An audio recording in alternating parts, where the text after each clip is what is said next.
De toute façon, ça n'a pas duré parce que, attention, attendez que la gauche passe everywhere en 2012. Attendez que la gauche passe everywhere.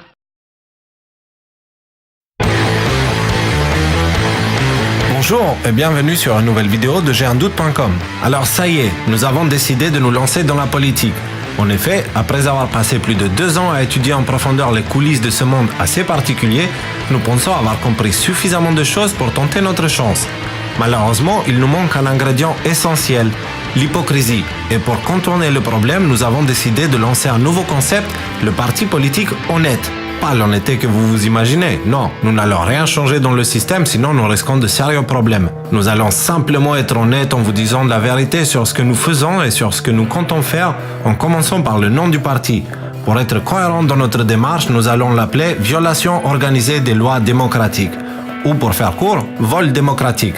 Ça sonne plutôt pas mal et ça représente bien nos idées mais aussi la scène politique actuelle en général.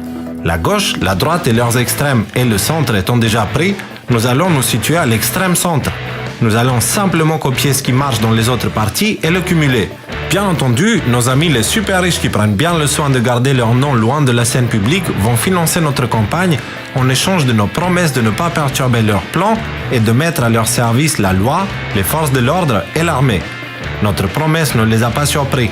On dirait que la concurrence est rude. Bien sûr, nous ne faisons pas de la politique pour améliorer le système, ni pour défendre des idéaux bidons qui n'intéressent personne visiblement. Tout le monde s'en fout et on le sait. Notre seul but est de remplir nos poches, avoir le pouvoir sur la majorité. Avouez quand même que ça fait rêver. Et s'assurer une super retraite. Honnête, réaliste et simple, non? Bien sûr, nous avons un programme politique qui annoncera la couleur immédiatement. Simple à mémoriser et facile à comprendre. Le voici. Défendre les intérêts des riches. Augmenter leur influence au monde politique. Neutraliser les droits de la majorité. Supprimer les aides sociales. Torturer psychologiquement l'opposition politique ou autre. Obstruer l'accès à l'éducation des plus pauvres. Nuire à la santé de tous pour le bénéfice de l'industrie pharmaceutique. Collaborer au mieux avec ceux qui payent le plus. Utiliser un max les médias pour occuper les gens pour qu'ils nous laissent faire ce qu'on veut. Légaliser l'esclavage, histoire d'officialiser tout ça. Si vous ne votez pas pour nous, les autres partis feront la même chose, mais ils ne le vous diront pas. Avec nous, au moins, vous savez ce qui vous attend. Notre programme est le seul et unique pour tous les partis susceptibles d'être élus. Vote pour nous et au moins tu sauras ce que tu auras. Plus sérieusement, quand est-ce que nous allons arrêter de croire les médias bêtement ? Quand arrêterons-nous d'accorder notre confiance à des hommes politiques qui mentent constamment alors que nous ne faisons pas confiance à notre propre voisin? Quand allons-nous arrêter de voter pour des présidents qui finissent au tribunal pour corruption le lendemain même de la fin de leur immunité présidentielle? On dit que les partis au pouvoir sont à l'image du peuple qui les élit. J'ai envie de croire que je n'ai rien en commun avec eux. J'ai envie d'espérer que je ne suis pas le seul. J'ai envie de me battre pour leur prouver qu'un autre monde est possible. Bien sûr, les hommes politiques honnêtes existent, mais hélas, ils se battent contre des tricheurs et s'ils jouent honnêtement, ils perdent. Ils ont donc le choix entre tricher ou abandonner, mais peu prennent le risque de dire que le jeu est truqué. Ceux qui l'ont fait ont perdu leur carrière définitivement et parfois même leur vie. Nous finissons cette fois sur cette belle histoire racontée par quelqu'un qui avait tout compris il y a fort longtemps. Merci de votre attention et à bientôt pour une nouvelle vidéo Doute.com. It's the story of a place called Mouseland. Mouseland was a place where all the little mice lived and played, were born and died, and they lived much as you and I do. They even had a parliament. And every 4 years they had an election. They used to walk to the polls and cast their ballots. Some of them even got a ride to the polls. Got a ride for the next 4 years afterwards, too. Just like you and me. And every time on election day, all the little mice used to go to the ballot box and they used to elect a government. A government made up of big, fat, black cats. Now, if you think it's strange that mice should elect a government made up of cats, you just look at the history of Canada for the last 90 years, and maybe you'll see that they weren't any stupider than we are. Now, I'm not saying anything against the cats. nice fellows. They conducted the government with dignity. They passed good laws. That is, laws that were good for cats. But the laws that were good for cats weren't very good for mice. One of the laws said that mouse holes had to be big enough so a cat could get his paw in.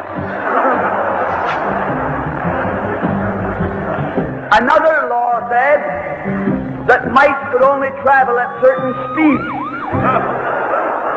so that a cat could get his breakfast without too much physical effort. All the laws were good laws for cats, but they were hard on the mice.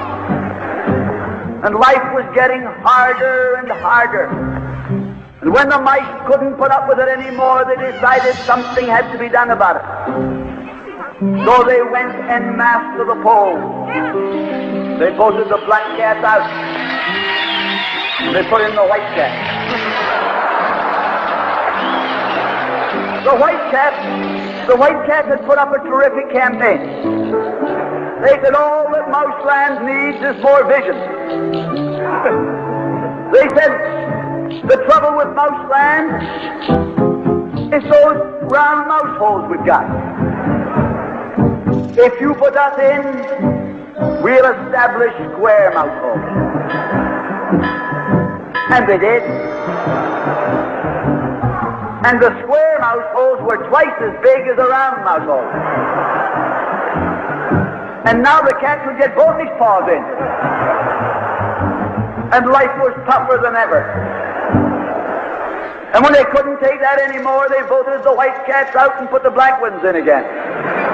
And then they went back to the white cats, and then to the black cats. They even tried half black cats and half white cats.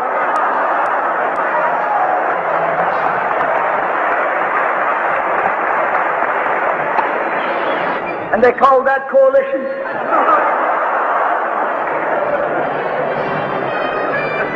They even got one government made up of cats with spots on them.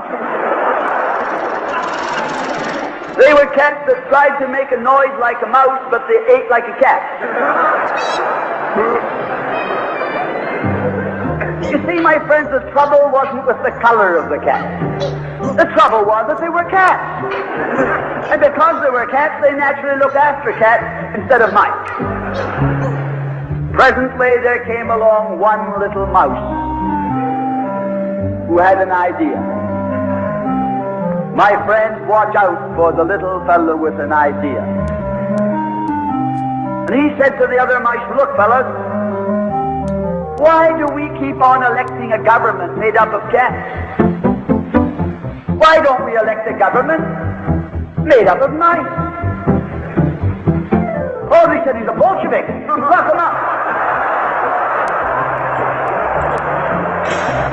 So they put him in jail. But I want to remind you that you can lock up a mouse or a man, but you can't lock up an idea.